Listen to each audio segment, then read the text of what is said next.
Minta, ubah hati kami Tuhan, ubah hidup kami, biar jadi seperti yang Tuhan mau, di dalam nama Tuhan Yesus. Semua kita berkata, amin. Silakan duduk saudara. Petang ini kita akan lanjutkan, kita belajar tentang Saul. Tadi pagi saya membahas di pasal yang ke-12, dan saya tidak bermaksud mengulangi pembahasan pasal 12. Di rumah tolong Anda baca sendiri pasal 12. Sebenarnya di dalamnya ada begitu banyak kekayaan surgawi yang luar biasa. Nah, hari ini kita akan lihat pada pasal yang ke-13. Saudara, sebelum saya baca pasal 13, saya ingin mengatakan kepada Anda, sejak pasal ini, praktis tidak banyak yang positif yang kita akan dapatkan dari orang yang bernama Saul. Saya kemarin berkata bahwa Saul ini menurut saya tadinya seorang anak muda yang baik. Saya pernah berdoa, saya bilang, Tuhan, bagaimanapun Saul itu anak muda yang baik. He was a nice gentleman. Dia seorang pria yang baik sebetulnya. Tidak ada indikasi di luar bahwa dia seorang yang jahat. Tapi kenapa orang yang baik ini bisa akhirnya berubah jadi orang yang sangat jahat? Dan bukan hanya sangat jahat, bahkan dia kerasukan setan, kerasukan roh jahat. Nah, pasal 13 ini akan mulai menyingkapkan kepada kita. Saya mengharapkan Anda mempelajari ini dengan hati yang terbuka. Sebab kalau Anda mempelajari dengan hati yang bertahan, saudara tidak akan pernah belajar apa-apa. Firman ini biarkan membuka hatimu, Anda akan bisa mengerti kalau itu ada dalam hidup saudara, atau saudara akan cukup peka jika melihat ada situasi itu terjadi di sekitar saudara. Nah, saya berharap ini dua hal ini akan Anda nikmati mulai hari ini. Kalau apa yang terjadi pada Saul itu sudah mulai menggerogoti kehidupan kita, biarkan malam hari ini kita berteriak, kita minta Tuhan membereskannya. Tetapi kalau itu tidak, biarkan ini merupakan bekal. Sehingga kalau di sekitar kita mulai Anda rasakan seperti itu, saudara mengerti bahwa itu sesuatu yang Anda harus doakan dan minta hikmat Tuhan kalau bisa supaya keadaan bisa diluruskan dan jadi lebih baik. Pasal 13 dari 1 Samuel. Judulnya ketidaktaatan Saul waktu Filistin datang menyerang. Saul berumur sekian tahun ketika ia menjadi raja. 2 tahun ia memerintah atas Israel. Saul memilih 3.000 orang dari antara orang Israel. 2.000 orang ada bersama-sama dengan Saul di Mikmas dan di pegunungan Betel, sedang 1.000 orang yang ada bersama-sama dengan Yonatan di Gibea Benyamin. Tetapi selebihnya dari rakyat itu disuruhnya pulang masing-masing ke kemahnya. Nah, perhatikan ayat yang ketiga. Yonatan memukul kalah pasukan pendudukan orang Filistin yang ada di Geba. Dan hal itu terdengar oleh orang Filistin. Karena itu, perhatikan apa yang dia buat. Saul menyuruh meniup sangkakala di seluruh negeri. Sebab pikirnya. Nah, ini dia sudah mulai bergeser nih. Dari orang yang tadinya dasarnya itu hati, sudah mulai geser ke pikiran. Alkitab berkata, sebab pikirnya. Sesuatu yang direkayasa mulai timbul. Bedanya adalah tadinya semua yang dia kerjakan karena Tuhan yang menggerakkan. Orang gagah perkasa ikut dia karena hati mereka digerakkan oleh Tuhan. Saul pergi berperang oleh karena roh Tuhan berkuasa atasnya. Dan Tuhan memberikan kemenangan yang luar biasa. Tapi tiba-tiba hari itu terjadi sesuatu, nanti kita akan cerita lebih jauh. Lalu kemudian itu menciptakan sebuah ide dari pikirannya untuk merekayasa sesuatu. Saudara sekalian, segala sesuatu yang hasil rekayasa, itu selalu ujungnya ada unsur tanda petik politisnya. Dan sudah tidak lagi ada kemurnian di dalamnya. Nah, apa yang dia buat? Coba kita lihat. Sebab pikirnya, biarlah orang Ibrani mendengarnya. Mendengar apa?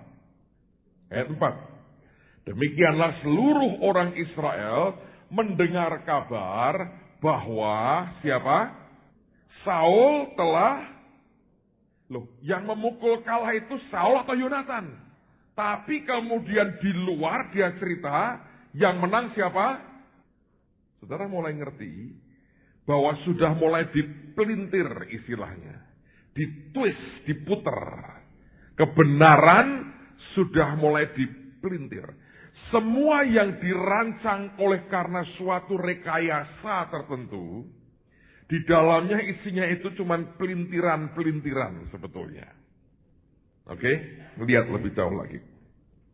Ayat 4. Demikianlah seluruh orang Israel mendengar kabar bahwa Saul telah memukul kalah pasukan pendudukan orang Filistin. Dan dengan demikian orang Israel dibenci oleh orang Filistin. Kemudian dikerahkanlah rakyat itu untuk mengikuti Saul ke Gilgal. Nah, saudara perhatikan penjelasan yang saya mau jelaskan buat Anda, supaya Anda ngerti jebakan hati seperti apa. Pada waktu itu orang Filistin menduduki sebagian daerah orang Israel. Sudah 2 tahun lewat sejak Tuhan memberikan kemenangan kepada Saul. Bagaimanapun hatinya gerah karena ada sebagian wilayah yang diduduki oleh bangsa lain. Dia siapkan pasukan, tapi kemudian tidak terjadi apa-apa. Dan tiba-tiba Yonatan mengalahkan musuh. Dan Saul mendengar itu. Begitu dia mendengar Yonatan menang, timbul pikirannya untuk memanfaatkan situasi itu, direkayasa demi kepentingannya. Nah, apa yang dia buat? Dia sebarkan berita yang berkata, Saul telah mengalahkan musuh. Dia tidak berkata Yonatan, dia klaim pekerjaan orang lain sebagai pekerjaannya. Dia klaim jasa anaknya sebagai jasanya. Mungkin dalam hal itu masih tidak masalah. Tetapi apa yang dia ingin hasilkan dari teriakan seperti itu? Orang ini ngerti bagaimana memainkan faktor kejiwaan manusia. Saul ini tidak goblok, saudara. Dia memainkan faktor psikologi manusia. Apa yang dia buat? Dengan dia menyebarkan berita itu, maka yang pertama, orang Israel berkata, Saul hebat. Sebab dia pernah menikmati kemenangan 2 tahun yang sebelumnya, yang kita telah baca kemarin itu. Dan menurut saya, Saul menikmati kemenangan itu. Lalu kemudian dia teriakkan kemenangan yang sama, Saul menang lagi, maka dia berpikir rakyat akan mengeluh-elukan dia. Tapi yang kedua sekaligus, sebenarnya dia menciptakan kesan bahwa sejak hari itu seluruh orang Israel dibenci oleh orang Filistin. Anda bertanya, Pak, di mana politisnya? Sederhana sekali. Saul mencoba mendapatkan dukungan rakyatnya dengan cara menciptakan musuh bersama atau common enemy. Dalam dunia politik, ini biasa dibuat. Seharusnya dalam rumah Tuhan, Anda dan saya harus tidak boleh terjerat di situ. Sebab ini di dunia politik begitu. Kita pernah belajar sejarah misalnya, dengan segala hormat kepada para pendiri bangsa, sejarah kita pernah mengajari kita, ketika zaman Bung Karno jadi presiden, pada waktu itu Indonesia dalam keadaan goncang ekonominya, kelaparan di mana-mana, supaya tidak menimbulkan efek ke dia, diciptakan musuh bersama. Caranya, ganyang Malaysia. Anda masih ingat gak? Anda belum lahir, saudara mungkin. Nah, sebagian sudah lahir. Ingat ganyang Malaysia. Untuk apa sebetulnya? Itu common enemy, musuh bersama.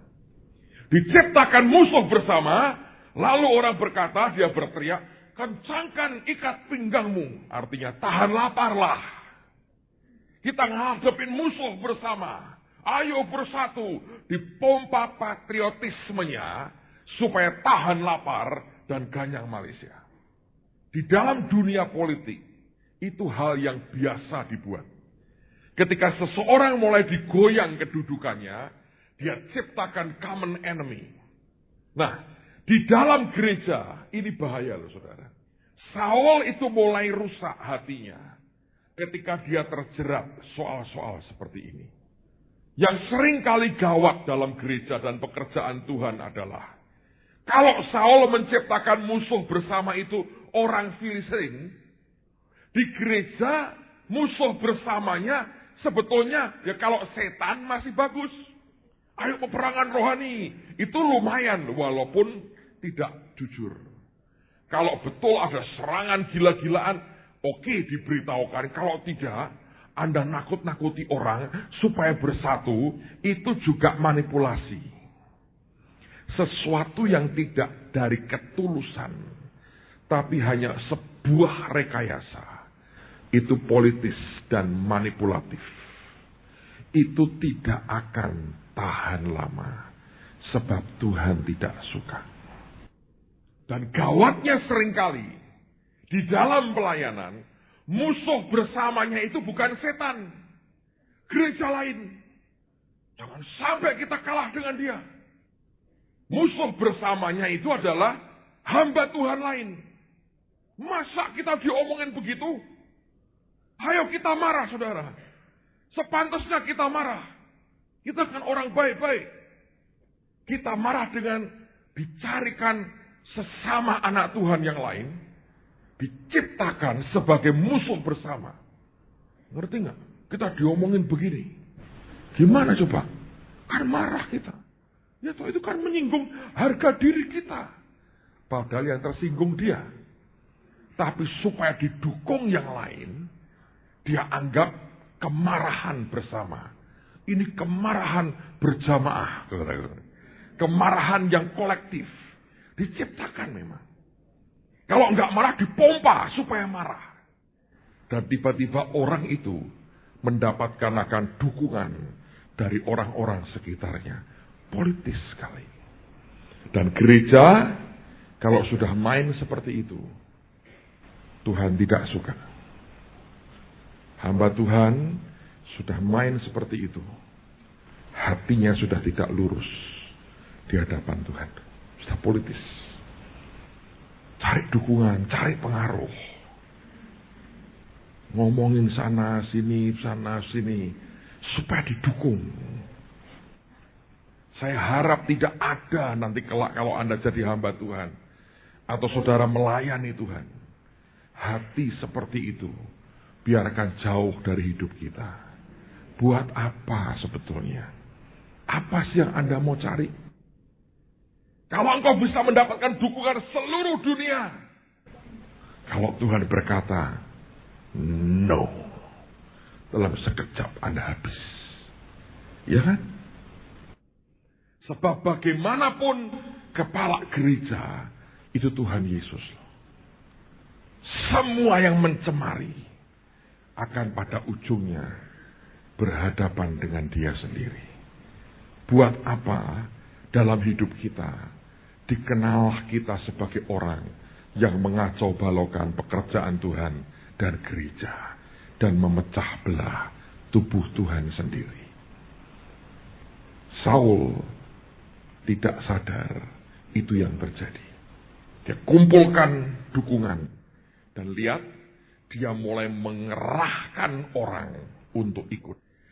Sebelumnya tidak ada pengerahan orang. Yang ada orang-orang yang hatinya digerakkan oleh Tuhan. Mereka yang digerakkan oleh Tuhan yang ikut dia. Tapi 2 tahun kemudian tidak ada gerakan Tuhan apa-apa. Dia kerahkan orang. Digerakkan dan dikerahkan. Mirip tapi jauh sekali, saudara. Dan dia mengerahkan orang. Orang kalau ikut sebuah pelayanan karena dikerahkan. Karena sebuah usaha yang manipulatif dan rekayasa. Tidak akan berakar, saudara. Di tengah kecamuknya perang sengit. Orang-orang yang ikut karena dia dimanipulasi. Dan dia dikerahkan akan kocar-kacir. Sebaliknya orang yang ikut karena hatinya digerakkan Tuhan. Dia bertahan sampai titik yang terakhir dan sampai tuntas tugasnya.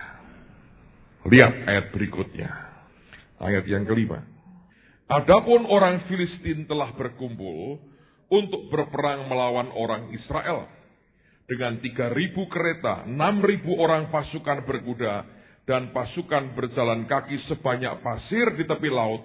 Mereka bergerak maju dan berkemah di Mikmas, di sebelah timur Bet Awen. Ketika dilihat orang-orang Israel bahwa mereka terjepit, sebab rakyat memang terdesak, maka larilah rakyat bersembunyi di gua, kelok batu, bukit batu, liang batu, dan perigi. Bubar gak, saudara? Ini pasukan hasil rekayasa. Kalau saudara dapat orang yang ikut Anda, karena Anda rekayasa dan Anda manipulasi. Ketika saudara menghadapi tantangan, mereka tidak akan bertahan.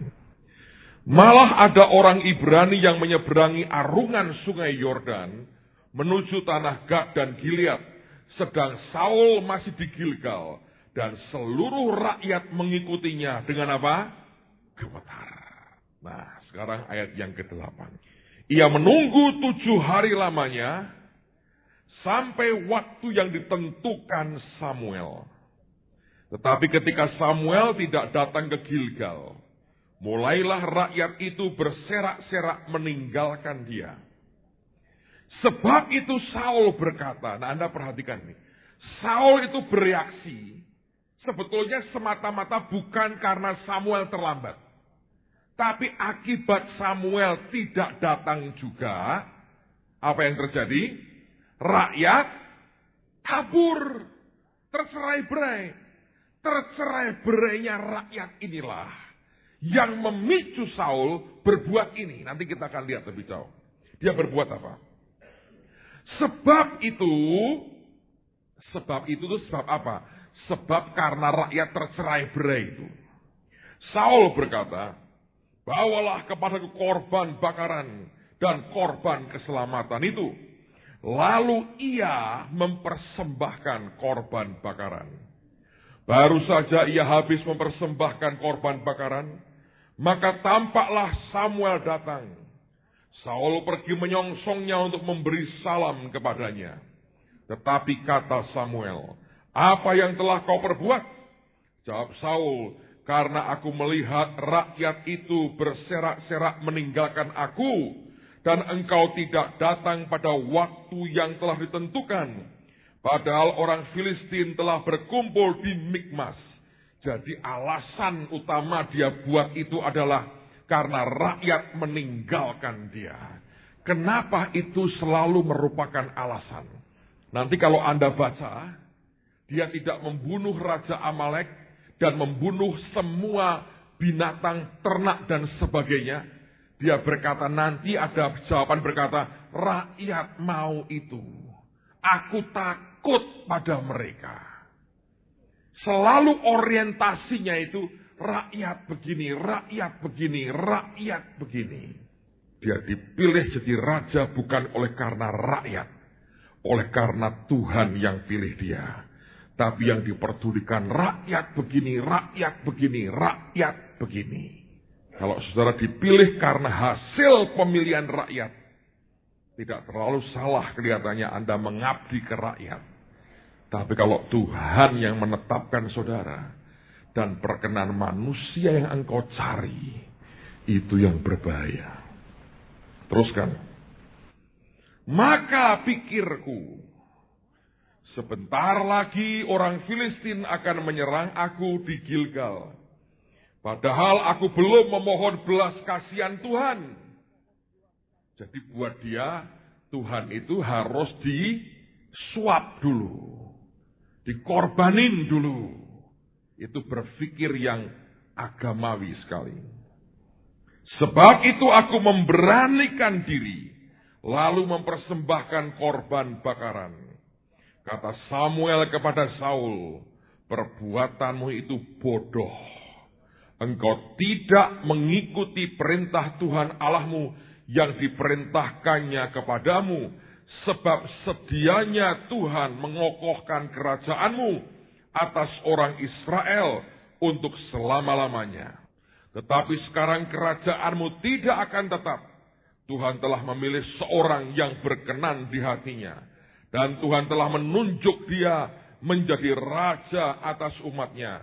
Karena engkau tidak mengikuti apa yang diperintahkan Tuhan kepadamu. Nah saudara, perhatikan kenapa sampai itu terjadi. Kita akan baca terus sampai dengan ayat yang ke-22. Kemudian berangkatlah Samuel dan pergi ke daerah Gilgal ke Gibea Benyamin. Tapi Saul memeriksa barisan rakyat yang ada bersama-sama dia itu kira-kira 600 orang banyaknya. Dari 2000 ikut dia tinggal 600. Saul dan Yonatan anaknya dan rakyat yang ada bersama-sama dengan mereka tinggal di Geba Benyamin, sedang orang Filistin berkemah di Mikmas. Maka keluarlah orang-orang penjarah dari perkemahan orang Filistin dalam 3 gerombolan. Gerombolan yang satu mengambil jalan ke Ofra ke daerah Shual. Gerombolan yang kedua mengambil jalan ke Bet Horon. Dan gerombolan yang satu lagi mengambil jalan ke perbatasan yang menghadap ke lembah Seboim, arah ke padang gurun. Seorang tukang besi tidak terdapat di seluruh negeri Israel. Sebab orang Filistin berkata, jangan-jangan orang Ibrani membuat pedang atau tombak. Jadi semua orang Israel harus pergi kepada orang Filistin untuk mengasah mata bajaknya, beliungnya, kapaknya atau aritnya masing-masing. Adapun bayarannya ialah 2/3 shikal untuk mata bajak dan beliung, dan 1/3 shikal untuk mengasah kapak dan untuk memasang kusa. Sehingga pada hari pertempuran itu, sebilah pedang atau lembing pun tidak terdapat pada seluruh rakyat yang ada bersama Saul dan Yonatan. Tetapi Saul dan Yonatan anaknya itu masih mempunyainya. Nah sekarang saya mau coba jelaskan kepada Anda di mana masalahnya. Kenapa rakyat dan dukungan rakyat itu sudah begitu penting. Dan ini sebetulnya masalah. Orang Kristen atau hamba Tuhan atau pelayan Tuhan yang menempatkan dukungan rakyat sebagai faktor penentu kelangsungan pelayanannya. Dia adalah orang yang yakin saya, mau tidak mau, dia akan sangat politis. Dia tidak pernah akan ada keberanian untuk bergantung kepada Tuhan semata-mata. Buat dia yang namanya merekayasa, buat dia yang namanya memanipulasi hati orang dan perasaan orang. Itu gak bisa dihindari, saudara. Selalu akan seperti itu. Makanya inilah yang menjadi persoalan. Tapi kenapa sampai Saul seperti itu? Anda tahu masalahnya? Balik kepada peristiwa sebelum. Kemarin kita sudah bahas. Pada waktu dia dipilih jadi raja, dia sebetulnya orang yang minder. Orang minder itu sebetulnya dia punya rasa tertolak. Kalau Anda dari background keluarga yang kacau, atau Anda punya background hidup yang tidak pas, Anda bisa minder. Nah, orang minder itu munculnya macam-macam. Ada yang minder diam, ada yang minder garang. Loh, minder kok garang? Iya. Karena cenderung agresif, melukai orang lain. Nah, Saul ini tidak jelas kenapa dia orang yang minder. Karena ketika dia tahu hari itu dia akan diumumkan di depan orang, dia sembunyi loh. Memang perawaannya paling tinggi, tapi hatinya, nyalinya kecil. Alkitab berkata dia sembunyi di antara barang-barang. Nah, Tuhan berkata kepada Samuel, ada tuh di situ katanya. Lalu oleh Tuhan diambil, oleh orang-orang diambil. Dan orang berkata, hidup raja, hidup raja. Hari itu dia diangkat sebagai raja atas orang Israel. Tetapi Alkitab berkata, memang benar ada orang-orang yang gagah perkasa, yang hatinya digerakkan Tuhan ikut dia. Tapi tidak semua rakyat mendukung dia. Alkitab berkata ada orang-orang dursila yang berkata, apa dia bisa nyelamatin kita? Alkitab berkata mereka menghina Saul dan tidak memberikan persembahan kepadanya. Dan saya mesti berkata kepada Anda, itu sebuah luka kecil di dalam hatinya. Orang kalau ditolak dan dihina seperti itu, dia sudah minder, dia sudah rendah diri, dihina seperti itu, luka. Tapi kebanyakan orang berkata, oh nggak apa-apa kok, nggak apa-apa, nggak apa-apa, saya baik kok, nggak apa-apa kok, nggak apa-apa. Begitu Anda berkata, nggak apa-apa kok, nggak apa-apa, nggak apa-apa, nggak apa-apa, Anda sudah mulai masuk sekolah kemunafikan. Sebab engkau mengingkari kenyataan yang di sini. Pak, kita kan harus ngomong yang positif. Ngomong positif itu nggak ada. Yang ada ngomong sesuai firman sebetulnya. Ya kan? Aku percaya, karena itu aku berkata-kata. Itu omongan iman. Bukan omongan positif. Beda loh. Nah, apalagi ini warning. Kita ini orang timur. Tidak biasa ngungkapin perasaan kita. Ketika orang dilukai, ditolak, padahal sebetulnya saudara, semua pemimpin itu harus melewati fase penolakan. Tidak mungkin tidak. Seberapa Anda bisa lewat dan survive, penentuannya di situ. Saul ketika ditolak oleh orang-orang dursila, Alkitab berkata dia pura-pura tuli. Tapi saya mau tanya, dia dengar nggak sebetulnya? Dengar. Ngelukai nggak saudara? Siapa di sini yang ketika Anda direndahkan dan dihina tidak luka? Tapi kan kita ini bergaul. Proses bergaul itu tidak pernah bisa membuat kita terhindar dari tidak luka. Nggak mungkin itu. Mau tidak mau, kita akan ngalami. Bahkan mungkin tiap kali berkala kita ngalami dilukai orang. Minimal saya berkata, jujurlah dengan Tuhan. Ngomong terus terang, Tuhan, luka nih hatiku, sakit hatiku Tuhan. Ngomong, minimal Anda ucapkan di depan Tuhan. Saudara tidak biasa hidup dalam kemunafikan. Karena kita ini orang timur. Untuk mengungkapkan hati perasaan kita kepada orang lain, susahnya luar biasa. Dan kita berkata, nanti ini bukan masalah. Ya betul. Tapi sebetulnya Anda sedang menimbun masalah di sini. Saul luka sejak itu. Obsesinya berkata, aku harus dapat dukungan orang. Aku harus dapat dukungan orang. Makanya ketika mereka menang, dan orang berkata, kita bunuh yang ngomong itu. Dia bilang, jangan. Hari ini, jangan. Sebab lusa atau minggu depan, saya lagi pikirkan baik-baik. Gimana cara ngorok mereka. Lukalah. Sebab dia berkata jangan, bukan karena dia mengampuni. Dia merasa, sudahlah. Gua sudah menang telak. Memang saudara, dia tidak bunuh mereka. Tidak. Sebab dia merasa sudah menang. Itu memuaskan hatinya. Tapi tidak menyembuhin yang di dalam ini. Tidak sama sekali. Dan ini ketika dibiarkan saudara. Dan kita tidak pernah berurusan dan membiarkan Tuhan berurusan dengan yang di sini. Kelak akan jadi sesuatu yang busuk sekali. Dan lihat di pasal 13. 2 tahun kemudian. Sudah berubah hatinya. Jadi begitu mengerikan. Dari orang yang tidak ada kemampuan politiknya sama sekali. Tapi dikejar oleh karena suatu obsesi ingin dapat dukungan orang. Ingin orang berkata, kamu hebat, aku bersama dengan kamu, aku mendukung engkau. Ingin seperti itu begitu kuat. Tanpa ada orang ajari. Dia bisa begitu bermain secara politik. Saudara, coba dicek minta roh Tuhan. Ngelihat hati kita. Saudara, kalau engkau sendiri periksa hatimu, nggak bisa ketemu. Engkau berkata, oh saya baik. Lu kan enggak, kita oke kok, kita oke.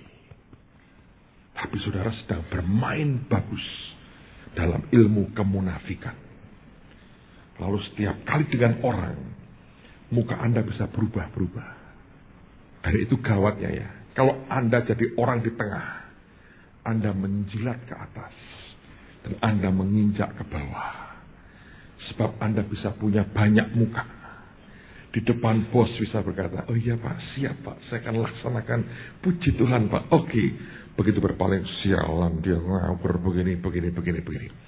Dan Anda pikir itu biasa. Anda diamkan terus saudara. Itu merusak yang di sini. Dan kalau ini sudah rusak yang di sini saudara. Buat apa? Makanya Alkitab berkata, jagalah hatimu dengan segala apa? Kewaspadaan. Dari situ terpancar apa? Kehidupan. Kata terpancar itu artinya geographical boundaries. Perbatasan secara fisik. Jadi hati ini saudara. Seberapa daya tampungnya. Sebesar itu Tuhan akan memberkati Anda. Kalau hatimu seperti ember yang bolong. Mau diberi berapapun. Tidak bisa. Bukankah itu sering kita lihat? Dalam keseharian kita di dunia kan begitu kan? Orang main jegal, orang main pengaruh, orang main nyingkirin, orang ngeblok sana, ngeblok sini. Ada seorang berkata, Pak, kok seperti di dunia ya Pak? Ya saya berkata enggak. Di gereja, di pekerjaan Tuhan lebih jahat dari di dunia. Sebab di gereja orang pakai nama Tuhan, saudara. Di dunia biasa itu. Hukum rimba. Ya toh? Yang menang yang kuat. Biasa itu. Yang punya duit yang berkuasa. Tapi tetap mereka tidak absolut. Kalau di gereja orang pakai nama Tuhan. Mengerikan, saudara. Dan saya perhatikan. Hati ini beres dan tidak akan menentukan seberapa besar pengaruh hidup kita. Atau seberapa besar Tuhan bisa pakai kita untuk menjangkau seluas mungkin orang di sekitar kita. Semakin yang di sini kacau dan main politik, Anda akan keserimpet pasti. Kesandung, kejerat sendiri. Ada pepatah berkata, sepandai-pandai tupai melompat. Dia akan apa? Jatuh juga. Alkitab berkata kepada orang yang berbelat-belit. Tuhan berkata, aku akan berlaku belat-belit. Kalau Anda main begini. Cobalah. Saya masih ingat saudara. Waktu saya SMP. Sore-sore. Saya sekolah di Dominico Savio sana. Pada waktu itu sore-sore hujan. Saya naik sepeda. Habis ini ada ekstrakurikuler. Saya ngambil bahasa Inggris. Padahal Inggris saya kacau balau. Saya ini orangnya kadang-kadang keluar nekatnya. Sengaja ekstrakurikulernya English conversation. Bayangin saudara. Guru saya dulu galaknya luar biasa. Ini banyak guru di sini tak ajari, jangan dicontoh ya. Guru saya dulu tuh karate, sapunya sudah coklat. Sapu saya malah hitam saudara. Itu kalau zaman saya dulu murid nggak bener pukul tempil. Ini orang kalau mukul sadisnya luar biasa. Tapi saya diuntungkan. Ini orang setiap hari memberi kami vocabulary. Perbendaraan bahasa kata itu. Satu hari sampai minimal 20 sampai 25. Harus hafal. Dan catatan kami harus rajin. Saya selalu ingat cerita itu. Jadi kalau kadang-kadang dia datang, tunjuknya, maju. Dia lihat catatannya karu-karuan, dirobek-robek di depan dia. Dia bilang, taruh sampah. Pegang gini, tarik, ret. Berdiri, katanya. Untung nggak ditonjok, saudara. Ntar ada yang lagi, tembak sana lagi. Kalau dia masuk gemeter semua. Jadi tiap hari kami itu ngapalin kata-kata dalam bahasa Inggris. Lumayan ada gunanya sekarang, saudara. Kalau membaca gini, bertanya gini, ini kata ini apa? Nggak bisa. Pakai bukunya sendiri. Tempeleng aja begitu. Nah, saya itu bilang ini orang kok nakuti ya. Gua deketin. Karena saya gaya petinju, saudara. Anda kalau pukul-pukulan kalah, peluk saja. Lihat tuh. Petinju kan begitu kan. Kalau Anda jangkauan pukulannya kalah tinggi, kalah apa Anda bisa buat. Peluk sudah. Siapa tahu Anda bisa curi-curi pukul. Saya begitu, saudara. Tapi bukan itu yang saya mau cerita. Saya masih ingat sore itu saya naik sepeda. Itu ada lapangan basket dan voli yang sedikit lebih tinggi dari jalan trotoarnya itu. Dan mereka semennya miring begini. Pas hujan, saudara. Saya itu pada waktu terang, saya bisa di tengah-tengah yang miring ini tuh oke, nggak apa-apa loh. Pada waktu hujan, jatuh kantong sekali berdarah. Saya masih ingat seperti pelajaran buat saya. Kamu boleh main akrobat, sebuah kesialan sedikit, kamu akan pulang berdarah. Jangan main akrobat dengan Tuhan, saudara. Oh, saya anggota tong setan. Itu miliknya setan, saudara.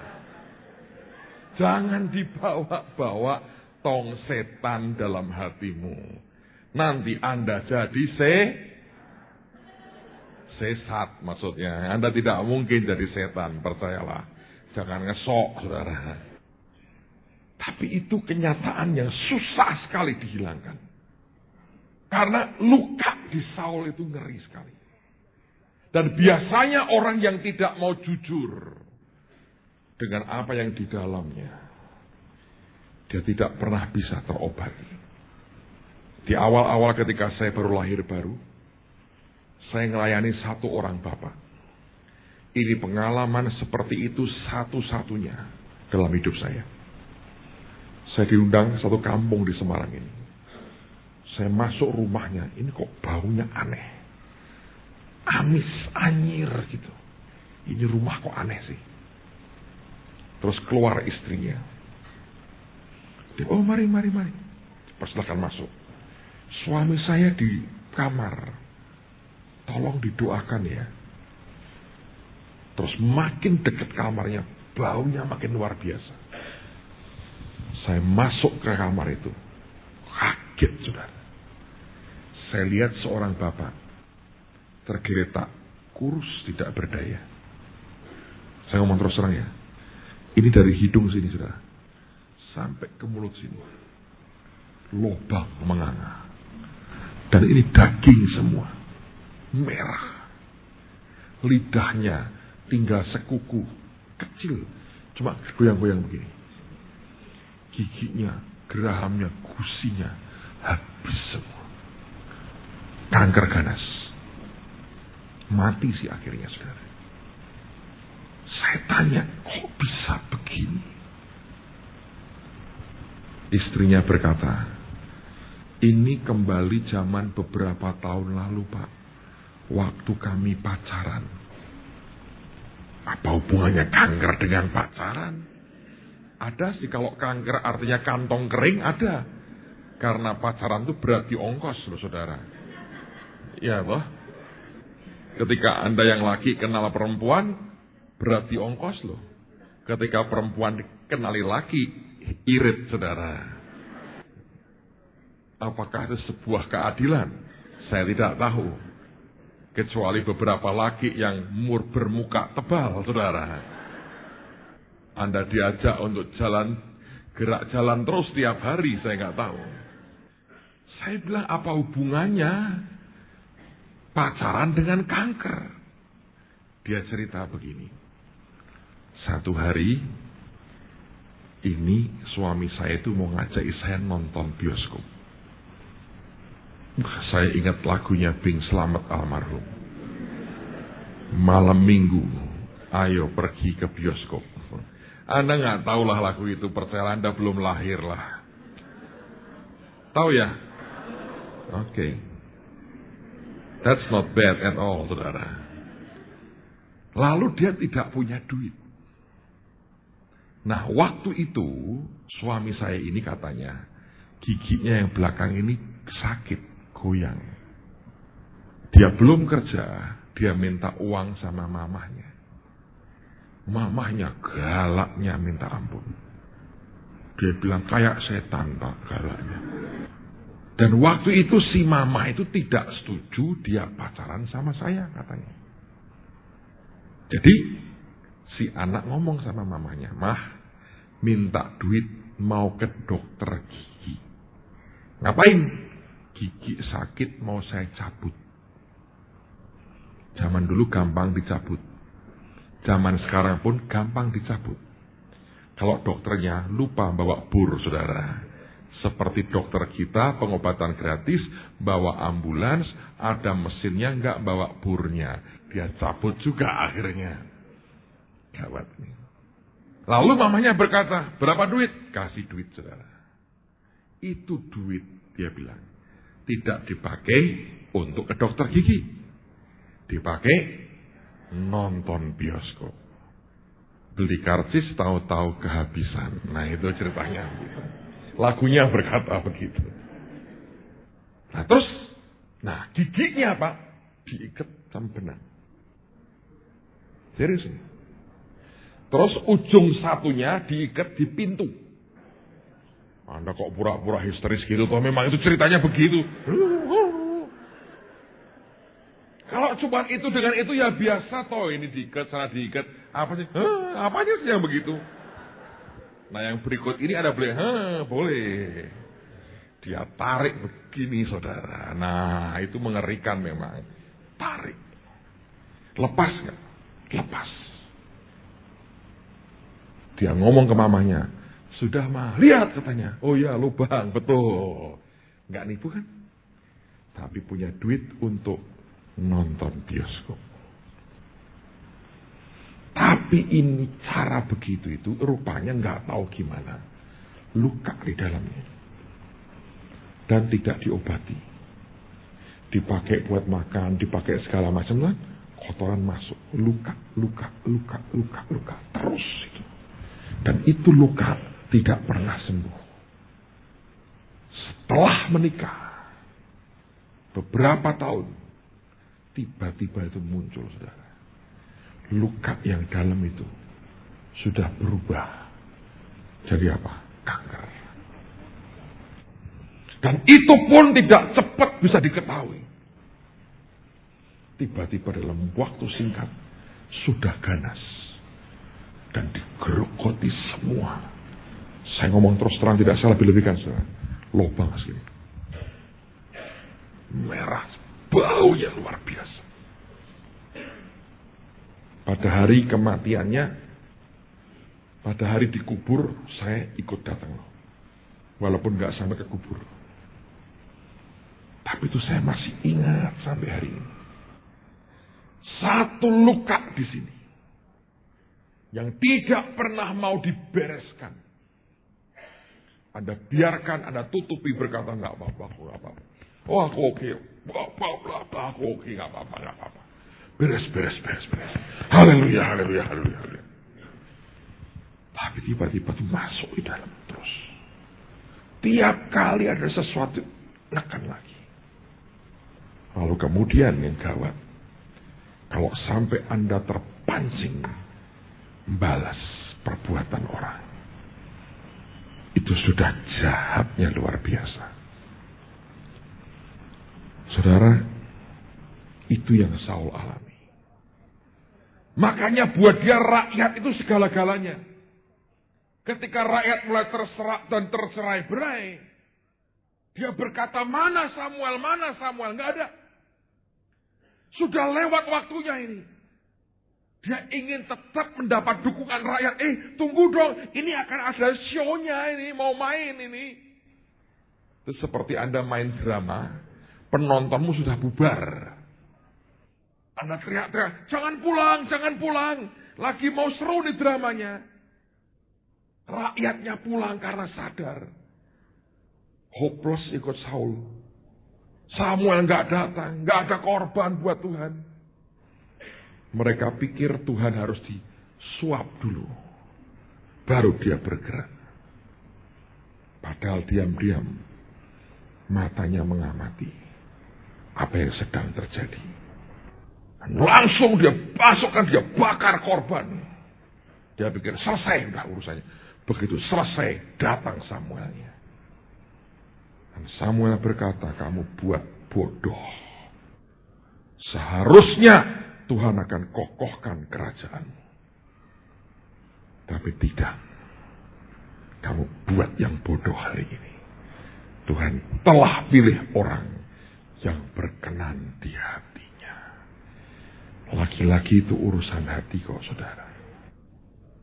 Engkau bisa menjelaskan kepada semua orang betapa benarnya posisimu.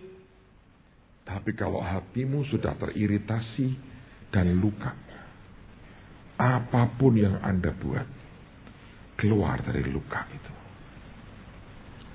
Saya dibesarkan oleh opa oma saya. Dan mereka sangat cinta secara standar mereka. Kami tinggal di kampung. Dan opa oma saya berkata begini, kamu jangan bergaul sama anak di kampung. Kamu cucuk pertama laki. Kamu di rumah saja. Jadi halaman depan, pagar depan itu dikunci, digembok, saudara. Saya tidak pernah bergaul dengan orang di luar. Anak-anak di luar bermain, saya lihat dari dalam.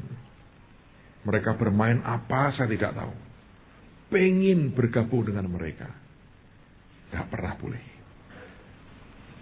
Satu hari saya masih ingat, mereka lupa gembok itu pintu, saudara.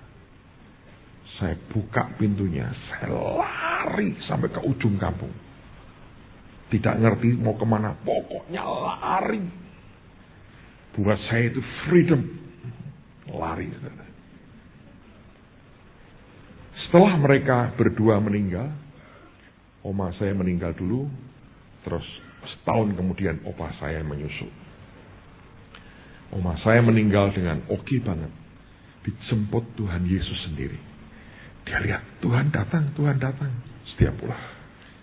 Setahun kemudian opa saya pulang. Sedih banget karena mereka cinta banget sama saya. Tapi orang tua saya lebih bebas. Dan itu rumah opa oma. Nah, papi mami saya nggak punya banyak hak. Ini cucunya, dimanapun opa itu lebih cinta banget kelihatannya dibandingkan orang tua si anak. Ya toh saudara, tidak pernah mukul, tidak pernah apa, semua yang baik-baik. Di depan anak itu orang tuanya jahat, opa-omanya paling top sedunia. Kenapa? Karena orang sudah tua, makin sadar akhirnya. Dulu tak gebukin terus anakku gak jadi baik juga. Yang ini janganlah, ingin nebus dosa kepada cucunya. Jadi orang tua tahu kalau memberikan pendidikan kepada opa oma, runyam. Jangan rusak loh. Terlalu negatif, runyam. Sebab pola pikirnya beda. Saya mulai keluar bermain dengan teman-teman sebaya. Saya masih ingat betul, saudara.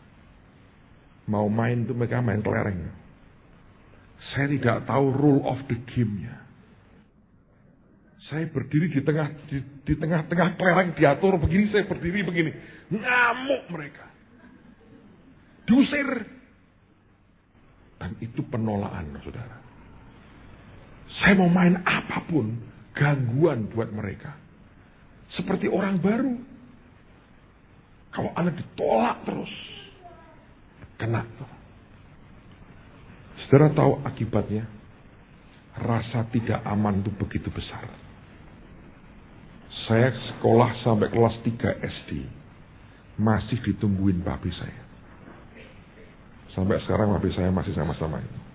Tanya dia, sampai kelas 3 SD ditungguin. Rasa rendah diri saya besar banget. Itu terbawa sampai dewasa. Sampai hari ini seringkali masih muncul kadang-kadang, saudara. Saya ngomong jujur, kadang-kadang itu besar. Keluar mindernya. Aneh tuh. Loh kok bisa, Pak? Kenyataan. Makanya ngobati di sini itu, aduh haleluya banget, saudara. Butuh waktu lama loh. Tapi efek jeleknya, cepatnya luar biasa nyebarnya. Saya lahir baru terima Yesus. Makanya ketika saya dipanggil jadi hamba Tuhan, itu ajaib. Saya masih ingat saya ke gereja satu hari. Di gereja Isa Al-Masih di Pringgading itu. Masih belum yang sekarang yang gede. Bukan. Tapi dulu sudah gede banget tuh gereja buat kami. Yang khotbah seorang hamba Tuhan sudah tua. Saya di tengah duduk di situ. Saya khotbah jam 6 pagi. Saya kagum banget dengan hamba Tuhan itu. Tahu kenapa kagum? Itu orang sebagian besar tidur dengar dia khotbah. Saya tuh melotot, bukan karena paling rohani, kagum. Hebat loh Pak Pendeta ini, Om ini hebat. Ditinggal tidur, mental baja, tetap khotbah. Itu kalau saya lempar sepatu loh saudara, kalau lagi emosi. Ya, saya bilang mental baja. Wah, hebat. Dan saya ngomong, saya masih ingat hal itu. Saya ngomong ke diri saya. Aku tidak mungkin berdiri di situ. Sebab aku kalau ngomong baru berdiri langsung pingsan. Ngadepin mata orang sekian banyak ini. Sekatahan. Jadi ketika kemudian Tuhan beri kerinduan jadi hamba Tuhan. Itu keajaiban. Setelah jadi anak Tuhan. Saudara tahu yang muncul di hati saya. Muncul di kenyataan. Saya ini kalau ngomong sama orang, saudara. Bisa tajam banget. Halus sih. Tidak pernah bentak. Tapi sadis. Lo orang baik-baik lo. Tak gituin. Belakangan, saudara.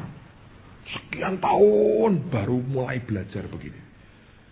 Oh, orang luka kayak saya ini bangun tembok ternyata. Dengan meriam, dengan panah, dengan rudal yang menjurus moncongnya keluar. Setiap ada yang bergerak mendekat. Sikat duluan. Sedang pasti melukai saya ini. Pasti mau melukai saya ini. Lukai dulu. Ini rasain. Omongan saya ini tajam. Gak sadar. Kan? Ngeri ya saudara. Dibutuhkan proses cukup panjang. Untuk merubah ini saudara. Untuk merubah. Dan itu proses seringkali tidak mudah. Tuhan bongkari hati, terus dibongkar. Terus dibongkar. Terus dibongkar. sampai hari ini sejujurnya terus dibongkar. Buat pengakuan sedikit boleh saudara ya. Tapi saya tidak ingin membuat Anda ingin. Ini cukup untuk informasi Anda. Ini terjadi sudah cukup lama sih. Enggak lama-lama banget lah. Tapi Tuhan berurusan dengan hati lagi. Saudara ngerti, satu hari saya nonton film. Itu film tentang intrik-intrik dalam istana. Saya nggak mau sebut judulnya. Nanti Anda cari malah film itu. Gawat lah. Tapi perajanya itu bisa sadis banget. Cara dia ngabisin lawan politiknya. Sadis banget. Saudara tahu reaksi komentar saya nonton film itu? Saya habis nonton itu saya ngomong apa? Bagus nih film, bagus. Anda pikir biasa loh? Itu gak biasa loh. Saya bilang, wah, rajanya hebat. Orang kalau nonton begitu, Anda suka tokoh jahatnya, berarti hatimu seperti si tokoh jahat itu. Ini jujur loh saudara. Ngerti gak? Dan saya ngomong dengan tenang. Makanya, don't fight the king. Wah, jangan melawan raja. Satu hari Tuhan berkata pada saya, hatimu gak beres loh nak. Banyak hal mengiritasi hatimu. Wah, saya kaget saudara. Hatimu gak beres. Saudara, sejujurnya kalau orang ngomongin aku, hatimu gak beres, saya bisa marah. Mungkin. Atau saya tersinggung. Tapi kalau Tuhan yang bicara, akan beda loh. Akan beda. Dan itu yang membawa perubahan dalam hidup kita. Saya berdoa Tuhan akan ubah hati kita. Saya berdoa Tuhan baharui hati kita. Sebab kekuasaan itu, orang dunia tahu, power tends to corrupt. Kekuasaan itu cenderung membawa pada penyimpangan dan penyelewengan. Tadi siang saya dengar cerita, ada orang tua murid datang dan berkeluh kesah dengan kami. Anaknya disekolahkan di situ sekolah dan akan dipindahkan ke terang bangsa. Pada waktu kepala sekolahnya tahu si anak mau dipindahkan, kepala sekolahnya ngomong sama orang tuanya, kalau kamu pindahin, tidak akan saya naikkan kelas. Dipikir itu tidak serius, saudara. Nilai hariannya oke. Dan waktu pengumuman kenaikan, betul-betul tidak dinaikkan. Kalau cuma segitu, Anda mungkin tidak percaya. Orang tuanya ngurus ke kepala sekolahnya, ngomong baik-baik. Minta tolong dinaikkan. Tahu dia bilang apa? Bayar 3 kali uang gedung. Dan anakmu tetap tidak pindah. Tak naik. Saudara mau apa dengan itu? Dia punya otoritas. Dia bisa buat apapun yang dia mau. Saya yakin dalam hidup beliau ada yang luka di sini. Sehingga mungkin kepindahan anak itu dibaca sebagai suatu penolakan dan yang menyakiti dia. Dan dia coba balas. Dunia ini sudah terlalu banyak dengan hal seperti itu. Biarkan dalam hidup kita memberi warna yang lain, saudara. Dunia ini sudah terlalu banyak intrik-intrik dan kemunafikan dan kepalsuan. Mari beri sebuah sentuhan yang lain. Saya sangat berharap guru-guru di tengah-tengah kita minta setiap kali hati hamba. Kadang saya berpikir, bisa ya dengan gampang mempermainkan masa depan seorang anak. Kok bisa ya? Itu yang susah dimengerti. Tapi itu kenyataan. Saya dengar cerita di pengadilan, seseorang ditawari oleh petugasnya, beri aku 1,5 miliar. Aku akan beri kamu hukuman yang minimal. Kamu gak beri aku uang, aku kasih kamu hukuman yang terberat. Dan orang ini sungguh-sungguh tidak punya uang, dan sungguh-sungguh dikasih hukuman lebih berat dari tuntutan. Dengan tertawa, uang itu bisa membuat dia tega memenjarakan seseorang sekian tahun, 5 tahun lebih lama, yang bahkan dari yang jaksanya minta. Bisa tuh? Power tends to corrupt. Kalau saudara kelak punya otoritas terhadap siapapun, jangan sampai luka di dalam kita menghancurkan hidup orang lain. Amen, saudara. Tutup Alkitabmu, kita berdoa sama-sama. Beriku hati